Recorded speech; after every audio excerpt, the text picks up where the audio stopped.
What's good, y'all? Thanks for tuning into my video. Don't forget to like and subscribe. It doesn't cost you any money, but will help me out tremendously. Thanks in advance. So we are back here for part 4 of Kim Porter's book. If you haven't watched part 1, 2, and 3, go back and watch. Then come on back. So again, we are not going to waste any time. Grab your popcorn and wine, and let's get straight into it. Chapter 10, The Lies You Tell. At this point, the relationship between Sean and I had been off and on for quite a while, and we were off at this point. He had put his hands on me again, this time for something that didn't even happen. It was all in his head. When the phone rang, I picked it up anyway. "Hi, Sean." He sounded trepidatious as he said, "We've been broken up for a while this time." "Yeah." "I don't want anyone to know about my..." He paused to search for the right word. "Proclivities." I replied, "So you don't want people to know about you being gay?" Sean exploded. "See, that's why I fucking lose control on you." So I just plainly stated, "Goodbye, Sean." "Wait! What, Sean?" "I'm sorry, okay? You always fucking sorry." He took a deep breath. "I have to do something to cover myself." "Do whatever you fucking want, Sean." "When you see this in the news, it's not real." This made me calm down a moment. What could he be talking about? He said, "I'm only doing it for the press." "Doing what, Sean?" "She knows what this is. She's just pretending to cover me." "Sean, what the hell are you talking about?" "Publicly, I'm going to be dating someone else. A video girl." I laughed. "Why would you do that?" "I have to cover myself." I was getting mad. I was actually angry at myself more than at him. Why was I getting jealous? I was sitting there actually comparing myself to video vixens in my mind. They're thick, but look at my body. Did he prefer them light-skinned big butt girls from the videos? I calmed myself. No, I know he likes men. Any damn way, as I regained my control, I said, "Why the hell are you telling me?" "I wanted you to find out from me first." "Like I give a shit." He came at me with his favorite line. "You know I love you." This shit was getting old. I could only think to myself, here we go. Love is a big, strong word, and I'm tired of him throwing it around and using it when it fits his needs. He's using it while telling me about dating somebody else. I replied, "You don't hit people you love, Sean. Love doesn't hurt." He sucked his teeth as he responded, "Come on, are you serious? That shit for children. We ain't in fucking high school. Sometimes things happen. That don't mean I don't love you. I wouldn't hit you if I didn't." I mean, wait, that sounded wrong. You said exactly what you meant. After a deep breath, there was an awkward silence. The fact I was still on the phone and waiting for him to speak meant he had the power. He was more cautious as he continued. He didn't want to lose that power. "Kim, no one that I don't care about can bring that kind of emotion out of me." I wanted to say, "Is that how you talk to dudes after using butt plugs?" But there is a line I dare not cross. Instead, I said, "You say that while you dating some other bitch. That's just for the public." I was done. It could be heard in my voice as I said, "Whatever, Sean. Do what you need to do. Leave me alone." He said, "I'm never giving up on us." He cried. I responded to that emotional control attempt with the little resolve I could muster. I didn't even believe the words that came tumbling out my mouth. "Sean, there is no us anymore. Goodbye. Tell Quincy I miss him," he threw out. His emotional manipulation was really driving me crazy. This time I said it with much more conviction.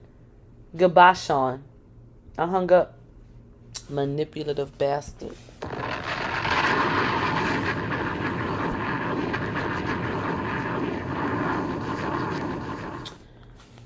Chapter 11. More money, more problems. For a while, I was actually happy to see Sean gone. I was getting older, and them sex parties was out of control. It was getting time for me to slow down. Quincy was getting older. I knew that if I kept going, the rumors circulating were going to eventually find our way back to him. What will he think of me? Chris about to take his trip to California. I didn't know exactly what was going to happen out there, but I felt like Tiana Wallace was about to be an orphan, and I knew that I ain't want no ties to that.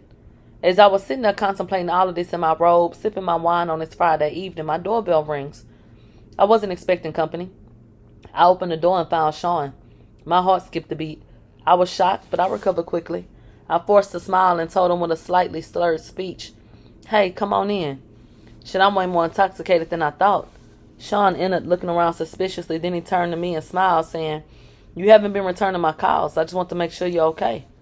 "I'm fine." He obviously was not here out of concern. He was checking to see who was here. Sean was controlling like that, even though we were not together and he was dating someone else. He started to make his way to the living room, and I attempted to put a quick end to the visit, but it came out a little more directly than intended. "So since you can see I'm fine, you can let me go to bed now." Part of me wanted him to stay. As he entered the living room, I was forced to follow. Sean was very direct with his next inquiry. "Is someone else waiting for you?" "No, but Sean, we're not together. You're dating someone else. I can fuck whoever I choose." With this, Sean became irate. He fiercely slammed me onto the ground. Then he pulled out a .22 and set it on the end table. He turned to me calmly. I was scared. My voice quivered as I played to him, "Sean, please stop. Quincy is here." How did we get here? How did we get to the point that he was in my living room threatening me with a gun?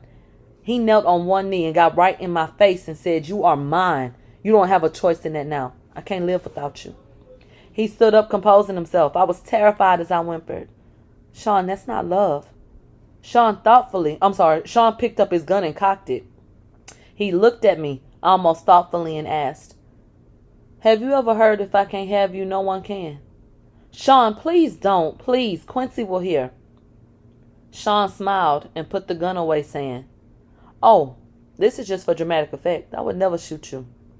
If I was going to kill you, no one will trace it to me. You know how many people I've had to take care of over the years?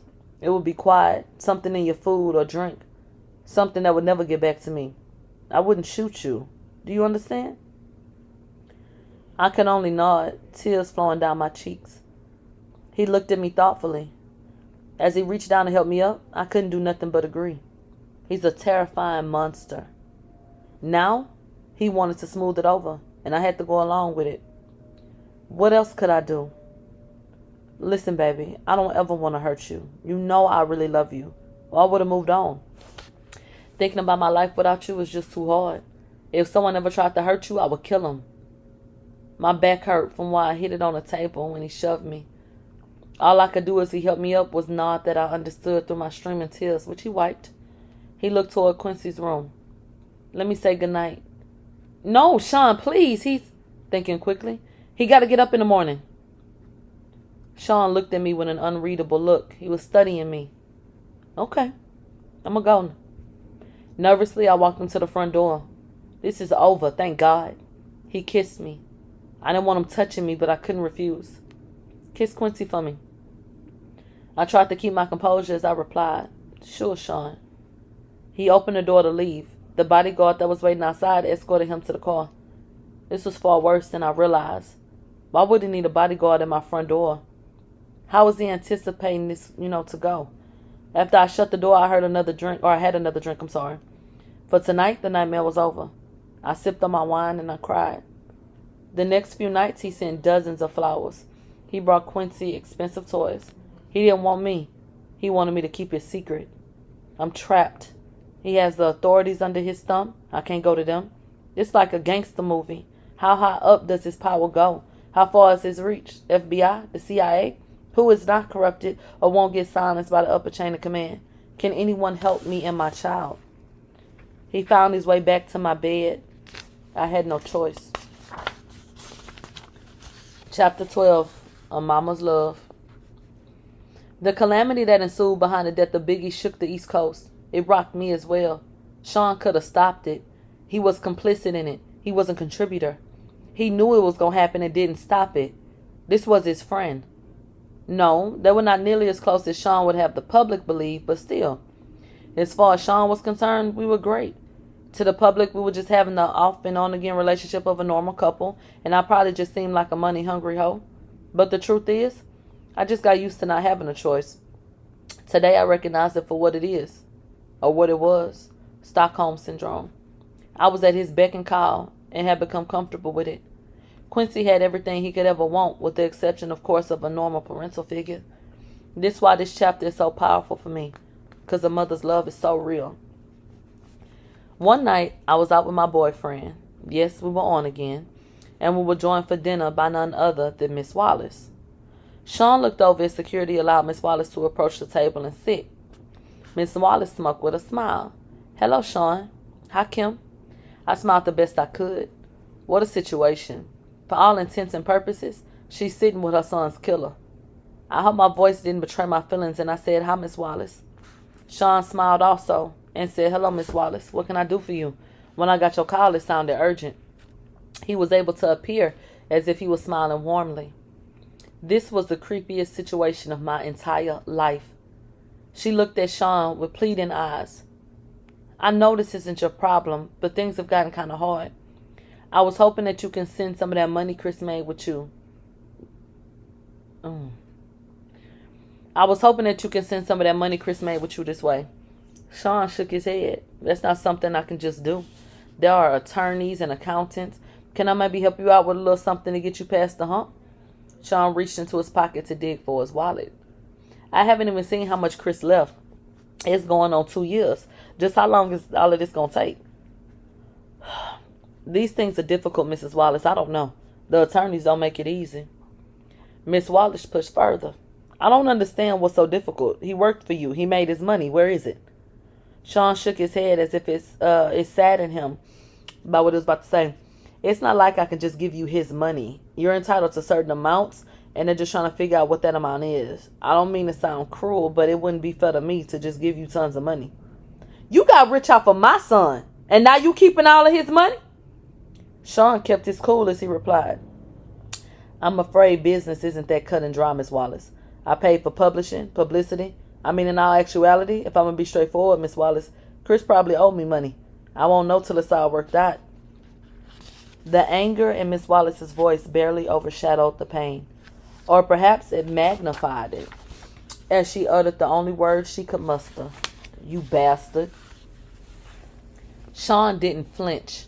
He just said, "Look at the contract. I'm honestly trying to get him as much as possible out of it, but I have investors. I can't just take money that doesn't belong to him and start giving it away." Miss Wallace exploded in response. "You know good and well Chris don't owe you a damn thing." Sean stared her straight in the eye, unwaveringly, and said, "He would have started making a profit after a few years. His money, until his album sales paid for studio time, music videos, publishing, and marketing, would have come from doing shows. I'm sorry that he isn't here to make that money. I miss him." Her response was deadpan. "Did you kill my son?" Momentarily, Sean was stunned into silence. She asked again, her voice quivering, "Did you?" Miss Wallace. She would not be redirected. "Answer the question." I wasn't used to seeing Sean on the defensive. "No, of course not." She looked at him with spite, the anger in her voice enough to send shivers up my spine, as she replied, with the menace only a mother can. "I don't believe you, Sean." Sean looked at her with a sadness that I knew in my soul to be fake. Although looking at him without context, anyone would believe him as he replied, "I'm sorry to hear that." Today, I know he was able to muster that false sincerity because he's a sociopath. Back then, I thought it was compassion. With no more words, Miss Wallace stood up and left.